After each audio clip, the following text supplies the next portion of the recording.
Hello बच्चों, कैसे हो आप। उम्मीद करता हूँ आप ठीक होंगे, है ना।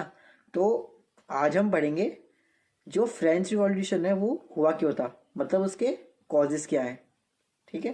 तो कॉजेस ऑफ फ्रेंच रिवॉल्यूशन में स्टार्ट करते हैं, है ना। तो कुछ रीजंस हैं इसके। तो पहला रीजन तो वही जो सबको पता ही है भाई, मतलब सोशल इनइक्वालिटी। वो तो हमें स्टेट जो सिस्टम है वो देख के पता चली गया। सोशल इनइक्वालिटी में क्या था, जो रिच लोग थे वो तो अपनी मस्त लग्जरी लाइफ जी रहे थे, है ना। और जो पुअर लोग थे वो छोटी छोटी चीजों के लिए भी ना उनको स्ट्रगल करना पड़ रहा था, बहुत सारी प्रॉब्लम को फेस करना पड़ रहा था उनको। और सेकंड रीजन ये था हैवी टैक्सेशन। मतलब उनके पास दो टाइप्स के टैक्सेस थे, एक तो टेल और टिथे। और ये दोनों टैक्सेस ना गरीब लोग ही देते थे। मतलब सबसे ज्यादा परेशान भी वही थे और सबसे ज्यादा टैक्स भी वही दे रहे थे। अब भाई मतलब गरीब इंसान यार, तो खुद सोचो कब तक सरवाइव करेगा वो एक इंसान। तो इसलिए उन लोगों ने रिवॉल्यूशन स्टार्ट करा कि सबसे ज्यादा परेशान भी हम ही हैं, सबसे ज्यादा काम भी हम ही कर रहे हैं और सबसे ज्यादा टैक्स भी हम ही को देना पड़ रहा है। तो इंसान परेशान हो गया। और थर्ड रीजन आता है हमारा एब्सोल्यूट पावर ऑफ किंग। मतलब जो लुई 16 था ना वो काफी ज्यादा वीक रूलर था। और मतलब जो उसकी डिसीजन पावर थी वो भी काफी लो थी, मतलब बहुत वीक था वो। डिसीजन ही ले पाता था वो, एकदम सारे डिसीजन कर लेता था। मतलब वो ऐसा था कि अगर कोई अपनी प्रॉब्लम उसके पास लेकर जाता था तो वो ये कह देता था कि बाद में देखेंगे। मतलब वो ना पब्लिक की प्रॉब्लम्स को इग्नोर करता था, उन पे ध्यान नहीं देता था वो।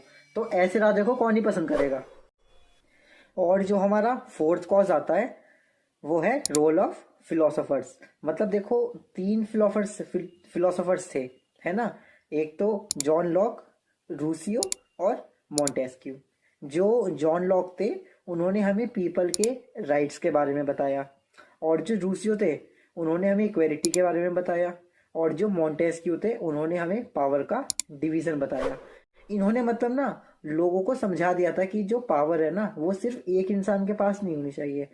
क्योंकि देखो जो फ्रेंच रिवॉल्यूशन है ना वो सिर्फ भूख या टैक्स की वजह से नहीं हुआ था, बल्कि लोगों के दिमाग में नए आइडियाज गए जो इन फिलोसोफर्स ने डाले थे।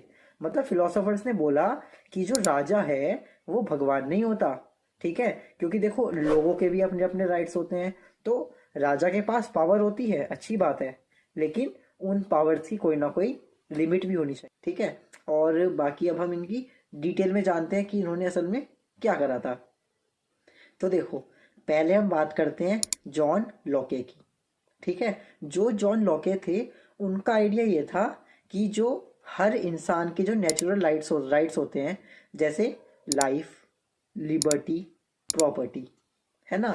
मतलब अगर एग्जाम्पल के तौर पे बताएं कि जो गवर्नमेंट है ना वो तुमसे तुम्हारी फ्रीडम ही छीन ले, है ना, और तुम्हें उसे बदलने का भी हक नहीं है, तो ऐसे कैसे चलेगा, है ना। तो उन्होंने यही बताया लोगों को कि अगर गवर्नमेंट आपसे आपकी फ्रीडम छीन रही है ना तो उसको बदलने का हक आपका ही है, आप ही उसको चेंज करोगे। अब इस चीज़ से क्या इफेक्ट पड़ा, इस चीज़ से ये हुआ कि जो लोग हैं ना वो समझने लगे कि जो किंग है वो गलत हो सकता है। क्योंकि पहले वो अपने राजा से कोई भी क्वेश्चन नहीं पूछते थे, है ना। मतलब ये था कि राजा जो कहेगा वो बिल्कुल सही होता है। हाँ भाई राजा ने बोल दिया ऐसे तो ऐसे ही होगा।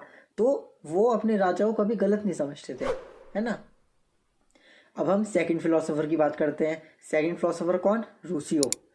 रूसियो का पूरा नाम था जीन जैकस रूसियो।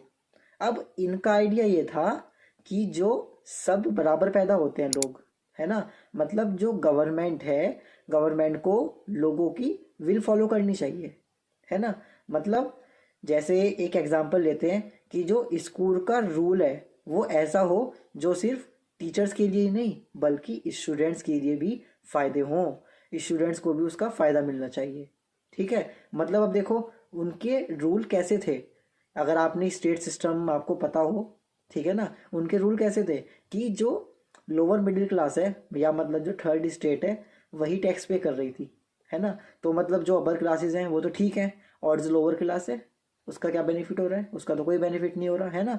तो इस चीज़ के खिलाफ रूसियों ने आवाज़ उठाई, है ना। और इससे क्या इफेक्ट हुआ, इससे ये हुआ कि जो थर्ड स्टेट को मतलब ये लगने लगा कि हम भी तो इम्पोर्टेंट हैं, है ना। भाई देखो थर्ड स्टेट में कौन कौन आ रहा था, है ना। एक तो वर्कर्स आ रहे थे, फार्मर्स आ रहे थे, ये सब लोग आ रहे थे।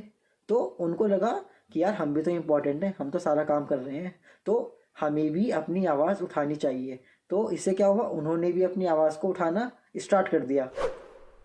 अब आता है हमारा थर्ड फिलोसोफर, कौन थे, मॉन्टेस्क्यू जी। तो भाई मॉन्टेस्क्यू जी ने क्या कहा, मतलब एक चीज़ बताऊं, इन्होंने काफ़ी फायदेमंद बात कही थी, हम लोग आज भी इस चीज़ को फॉलो कर रहे हैं।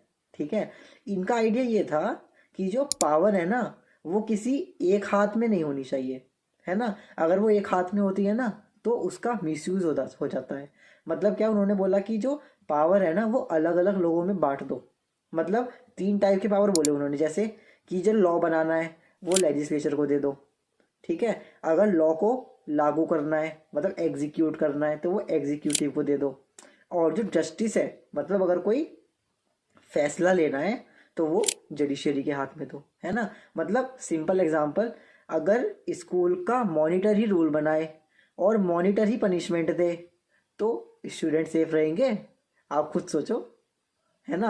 भाई वो तो सब कुछ अपने फायदे के लिए करेगा ना, वो स्टूडेंट के बारे में कहाँ सोचेगा वो, है ना। अब इस चीज़ से क्या इफेक्ट पड़ा, हाँ इस चीज़ से ये इफेक्ट पड़ा, जो लोग हैं ना वो वो समझने लगे कि जो वो है एब्सोल्यूट मोनार्की है वो गलत है। उनको कॉन्स्टिट्यूशन का आइडिया याद आया, ठीक है, आया समझ में। और अगर ये शॉर्ट में याद रखना है ना तो आपको मतलब आप क्या आप कर सकते हो, जो लॉक है उन्होंने हमें राइट्स दिए थे, जो रूसियो हैं उन्होंने हमें इक्वेलिटी के बारे में बताया, और जो मॉन्टेस्क्यू है उन्होंने क्या करा, पावर का डिवीज़न किया, ठीक है। तो ये हमारे कॉजेज हैं। और एक कॉज और है हमारा, कॉज मतलब स्टेट जनरल 1789 में जो हुआ था, ठीक है।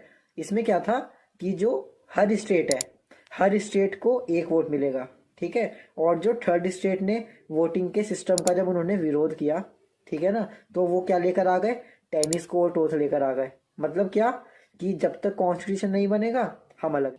तो आपके यहाँ पर क्या हुआ, आपके जो रीजंस हैं वो ख़त्म हो गए, कॉजेस फ्रेंच रिवॉल्यूशन के। तो इन वजह से ना फ्रेंच रिवॉल्यूशन हुआ था, ठीक है। और बाकी अगर आपको इस चैप्टर की पूरी डिटेल चाहिए आपको, मतलब आपको पूरा चैप्टर अगर समझना है तो उसकी भी मैंने वीडियो अपलोड कर रखी है, डिस्क्रिप्शन में मैंने लिंक दे रखा है, आप वहाँ से देख सकते हो। और अगर आपको फिलोसोफर्स वगैरह में कोई प्रॉब्लम आ रही है, ठीक है, तो आप वो इस वीडियो से आप अच्छे से समझ सकते हो। तो बाकी फिर हम अपना आगे हम नेक्स्ट चैप्टर लेके आएंगे, है ना। तब तक के लिए आप अपना ध्यान रखिए, है ना। Bye bye, take care.